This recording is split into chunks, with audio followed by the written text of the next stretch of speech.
अरे भाई, जब उन्होंने अपने लिए चीजें खड़ी की हैं, अपने लिए मीडिया घराने बनाए हैं, अपने लिए अखबार बनाए हैं, अपने लिए मीडिया हाउस खड़े किए, तो आपको शिकायत क्यों है कि आपकी बातें नहीं की जा रही? नहीं साहब, जंग जारी है, और जंग हमारी सोच के खिलाफ, जंग हमारी वैचारिकी के खिलाफ, जंग हमारी चेतना के खिलाफ। ये यूट्यूब, ये इंस्टाग्राम, ये ट्विटर, ये किन लोगों की मुट्ठी में है, और ये लोग किसके लिए काम करते हैं, किसके खिलाफ काम करते हैं? आज मैं लिखकर गारंटी देने को राजी हूं कि आप में से जितने लोग ये सोच रहे हैं कि ये लड़ाई यूं ही चलती रहेगी, मुफ्त के प्लेटफॉर्म के जरिए हम ऐसे ही क्रांतियां चलते रहेंगे, करते रहेंगे, ये होने वाला नहीं है। फीसें बढ़ाई जा रही हैं। इलाहाबाद यूनिवर्सिटी में छात्रों की पीठ तोड़ डाली गई क्योंकि आपने अचानक से 400% फीस बढ़ा दी थी। यह फीस इसलिए बढ़ाई जा रही है, इस देश के यूनिवर्सिटीज को प्राइवेट इसलिए बनाया जा रहा है,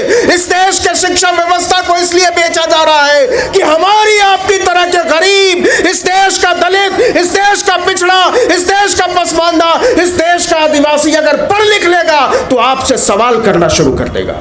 कौमी यकजहती को बचाने के लिए गंभीर है तो इस देश के सारे प्राइवेट यूनिवर्सिटीज के फाटक तोड़ दिए जाने चाहिए, उनको खोल दिया जाना चाहिए। दलितों के लिए, आदिवासियों के लिए, पिछड़ों के लिए, पसमानदा के लिए, औरतों के लिए, और नहीं तो इस देश की सरकार को गारंटी देनी होगी कि एमटी यूनिवर्सिटी में कोई बच्चा पढ़ना चाहेगा, अशोका यूनिवर्सिटी में कोई बच्चा पढ़ना चाहेगा, अगर कोई पढ़ना चाहेगा लवली प्रोफेशनल यूनिवर्सिटी गलगोटिया में, तो उसकी फीस सरकार भरेगी। और इस देश के हुक्मरानों को सबसे ज्यादा डर लगता है पढ़ने वाले लोगों से, लिखने वाले लोगों से, सोचने वाले लोगों से, बात करने वाले लोगों से, और इसीलिए इस देश के पढ़ने वाले लोगों को, इस देश के लिखने वाले लोगों को, इस देश के सोचने वाले लोगों को जेलों में डालने की तैयारी है।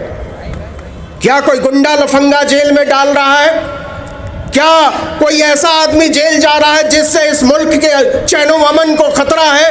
नहीं साहब, इस देश में जेल में डाले जा रहे कौन लोग? विश्वविद्यालयों में पढ़ाने वाले लोग, विश्वविद्यालयों में पढ़ने वाले लोग, किताबें लिखने वाले लोग, भाषण देने वाले लोग, विचार करने वाले लोग, क्योंकि आपको पता है कि यह सोच एक दिन आपकी सत्ता को उखाड़ कर फेंक देगी, इसलिए आप हर बात करने वाले आदमी को जेल में डाल देना चाहते हैं।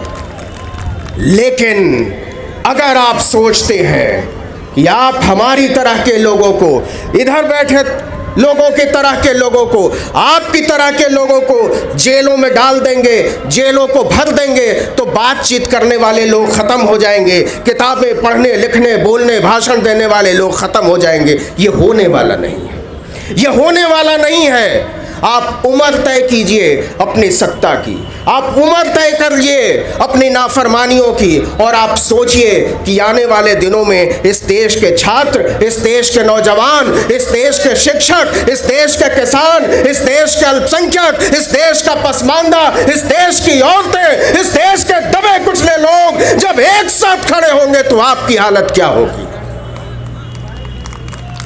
आप टेलीविजन चैनलों की बात करते हैं, मैं हमेशा ये बात करता हूं, और ये बात मुझे लगता है कि मैं तब तक करता रहूंगा जब तक कि स्थितियां बेहतर नहीं होती। ये कैमरे किसके कैमरे हैं? ये लोग कौन लोग हैं? इनको यहां क्यों आना पड़ा है? ये लोग क्यों खड़े हैं? ये यहां से जाकर क्या करने वाले हैं? ये इसलिए आए हैं क्योंकि इस देश के मीडिया घराने हमारी और आपकी बात कहने को राजी नहीं है। इस देश के टेलीविजन चैनल, इस देश के अखबार हमारी बातचीत करने को राजी नहीं है। तो इस देश के टेलीविजन चैनल हमारी बातचीत करने को राजी क्यों नहीं है?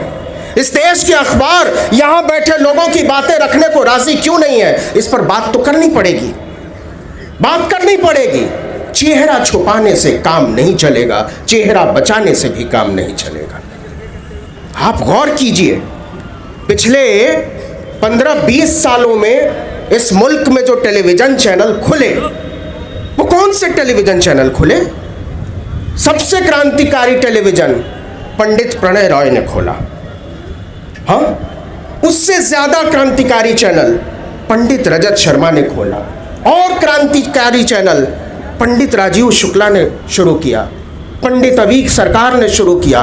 अरे भाई, जब उन्होंने अपने लिए चीजें खड़ी की हैं, अपने लिए मीडिया घराने बनाए हैं, अपने लिए अखबार बनाए हैं, अपने लिए मीडिया हाउस खड़े किए, तो आपको शिकायत क्यों है कि आपकी बातें नहीं की जा रही? आप क्यों शिकायत करते हो? ये वही बात हो गई कि पड़ोसी के घर में खाना पका और आप शिकायत करने पहुंच गए, आप हमको खाना क्यों नहीं खिला रहे हो? खुशबू तो बड़ी अच्छी आती है। ये होशियारी, ये मक्कारी चलने वाली नहीं है। आज आप संविधान बचाने की बात कर रहे हो, जहां तक ये आवाज पहुंचनी चाहिए थी वहां तक ये आवाज पहुंच रही है क्या? क्या वजह है कि यहां लोग नहीं आए? क्या वजह है कि हमारी बातें उतने लोगों तक नहीं पहुंचती जितने लोगों तक वाकई पहुंचनी चाहिए? मैं ये मानने को राजी नहीं हूं कि इस देश में संविधान के तरफदार कम है। मैं ये मानने को राजी नहीं हूं कि इस देश में लोकतंत्र के तरफदार कम है। मैं ये मानने को राजी नहीं हूं कि इस देश में चैन व अमन के तरफदार कम है, भाईचारे एकजुटता के तरफदार कम है। चूकें हुई हैं और चूकें हमारे लोगों से हुई हैं, और वो चूकें इसलिए हुई हैं कि आप अपनी राजनीति में जब आगे बढ़े तो आप भूल गए कि आप करने क्या चले थे। आप भूलते चले गए कि जो चीजें लड़ाई को आगे बढ़ाने के लिए जरूरी थी वो आपने बेच दिया। आपने मीडिया घराने इसलिए नहीं खड़े किए क्योंकि आपको पता था आपको वहां सरेंडर करना है। आपने होशियारी के साथ इस देश में अखबार नहीं खड़े किए, आपने होशियारी के साथ संस्थान नहीं खड़े, आपने होशियारी के साथ इस देश में अपने पत्रकार नहीं बनाए, और बनाए तो उनको चिन्हित नहीं किया। यह सोचने की जरूरत है। आगे अब सोशल मीडिया पर आते हैं कि सोशल मीडिया एक ताकत के तौर पर उभरा, बातें बढ़ने लगी। आपको क्या लगता है यह मॉडल चलने वाला है? फिर से ये बहुत भावुकता की बात होगी कि आप कहें कि हम YouTube के जरिए लाखों लाखों लोगों तक पहुंच रहे हैं, फेसबुक के जरिए, इंस्टाग्राम के जरिए, ट्विटर के जरिए अपनी बातें कर रहे हैं, लेकिन आप में से एक भी आदमी ये गारंटी दे सकता है कि कल को ये बातें चलती रहेंगी? आप में से एक भी आदमी ये गारंटी देता है कि YouTube ऐसे ही चलता रहेगा, फेसबुक ऐसे ही चलता रहेगा, ट्विटर हमारी बात ऐसे ही पहुंचाता रहेगा? नहीं साहब, जंग जारी है, और जंग हमारी सोच के खिलाफ, जंग हमारी वैचारिकी के खिलाफ, जंग हमारी चेतना के खिलाफ। ये YouTube, ये इंस्टाग्राम, ये ट्विटर, ये किन लोगों की मुट्ठी में है, और ये लोग किसके लिए काम करते हैं, किसके खिलाफ काम करते हैं? आज मैं लिखकर गारंटी देने को राजी हूं कि आप में से जितने लोग ये सोच रहे हैं कि ये लड़ाई यूं ही चलती रहेगी, मुफ्त के प्लेटफॉर्म के जरिए हम ऐसे ही क्रांतियां चलते रहेंगे, करते रहेंगे, ये होने वाला नहीं है। क्योंकि ये कुंडलियां उन्हीं लोगों के हाथों में है जो हमारे और आपके खिलाफ काम करते हैं। आज आप कहते हैं नेशनल दस्तक, आज आप कहते हो आर्टिकल 19, लक्ष्मण यादव यहां बैठे हुए हैं, रतन लाल सामने बैठे हुए। अरे भाई, हम 5 लाख, 10 लाख, 20 लाख लोगों के लिए मारामारी करते हैं, आप बहुजन राजनीति की बात कर रहे हैं, वैचारिकी की बात कर रहे हैं। अगर वाकई इस देश में संविधान बचाने के लिए लोग बहुत जागरूक हो चुके हैं, अगर लोकतंत्र बचाने के लिए लोग जागरूक हो चुके हैं, तो सबसे बड़ा बहुजन प्लेटफॉर्म 50 लाख सब्सक्राइबर्स का क्यों है? जबकि इस देश में बहुजनों की आबादी 100 करोड़ है, और इस देश के सबसे बड़े मीडिया घरानों के लिए, जो अनिवार्यतः इस देश के बहुजनों के खिलाफ है, जो इस देश के किसानों के खिलाफ है, जो इस देश के नौजवानों के खिलाफ है, उन्हें करोड़ों करोड़ों लोग सब्सक्राइब करके देख, और मैं गारंटी देता हूं कि हमारे और आपके बीच के लोग उसको सब्सक्राइब करके देखते हैं।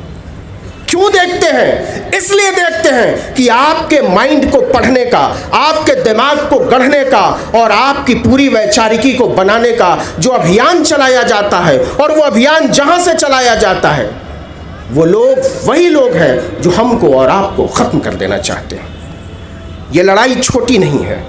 संविधान की बात उठी है, लोकतंत्र की बात उठी है, बात उठी है जातीय जनगणना की, तो सोचना पड़ेगा कि अगर हम लड़ने चले हैं, अगर हम भिड़ने चले हैं, अगर हम बदलने चले हैं, तो हमारे हथियार क्या होने चाहिए? आप बताइए साहब, इस देश में 1995 में एक प्राइवेट यूनिवर्सिटी थी, सिक्किम मणिपाल यूनिवर्सिटी, एक प्राइवेट यूनिवर्सिटी थी। आज इस देश में लगभग 450 प्राइवेट यूनिवर्सिटी है। आप सोचो कि 27 साल में 450% का इजाफा है। ये लोग कौन चलाते हैं, वहां कौन लोग पढ़ते हैं, वहां क्यों पढ़ते हैं, कहां से आते हैं वो लोग, इस पर भी बात करने की जरूरत है। यहाँ के सरकारी यूनिवर्सिटीज को कमजोर किया जा रहा है, पब्लिक फंडेड कॉलेजेस को कमजोर किया जा रहा है, सेल्फ स्पॉन्सर्ड सीट बढ़ाने का दबाव डाला जा रहा है। लक्ष्मण बैठे हुए हैं तो आएंगे और बताएंगे कि न्यू एजुकेशन पॉलिसी के नाम पर क्या तमाशा चलाया जा रहा है। फीसें बढ़ाई जा रही हैं। इलाहाबाद यूनिवर्सिटी में छात्रों की पीठ तोड़ डाली गई क्योंकि आपने अचानक से 400% फीस बढ़ा दी थी। यह फीस इसलिए बढ़ाई जा रही है, इस देश के यूनिवर्सिटीज को प्राइवेट इसलिए बनाया जा रहा है, इस देश के शिक्षा व्यवस्था को इसलिए बेचा जा रहा है कि हमारी आपकी तरह के गरीब, इस देश का दलित, इस देश का पिछड़ा, इस देश का पसमानदा, इस देश का आदिवासी अगर पढ़ लिख लेगा तो आपसे सवाल करना शुरू कर देगा। और आप सवालों से बचना चाहते हैं, इसलिए इस देश के विश्वविद्यालयों पर सस्ती पढ़ाई पर, पढ़ाई के अधिकार पर ताला लगा देना चाहते हैं। अगर हम और आप वाकई इस देश के संविधान को बचाने के लिए गंभीर हैं, इस देश के लोकतंत्र को बचाने के लिए जरूर गंभीर हैं, कौमी यकजहती को बचाने के लिए गंभीर हैं, तो इस देश के सारे प्राइवेट यूनिवर्सिटीज के फाटक तोड़ दिए जाने चाहिए, उनको खोल दिया जाना चाहिए। दलितों के लिए, आदिवासियों के लिए, पिछड़ों के लिए, पसमानदा के लिए, औरतों के लिए, और नहीं तो इस देश की सरकार को गारंटी देनी होगी कि एमटी यूनिवर्सिटी में कोई बच्चा पढ़ना चाहेगा, अशोका यूनिवर्सिटी में कोई बच्चा पढ़ना चाहेगा, अगर कोई पढ़ना चाहेगा लवली प्रोफेशनल यूनिवर्सिटी गलगोटिया में, तो उसकी फीस सरकार भरेगी, तो उसकी फीस सरकार भरेगी।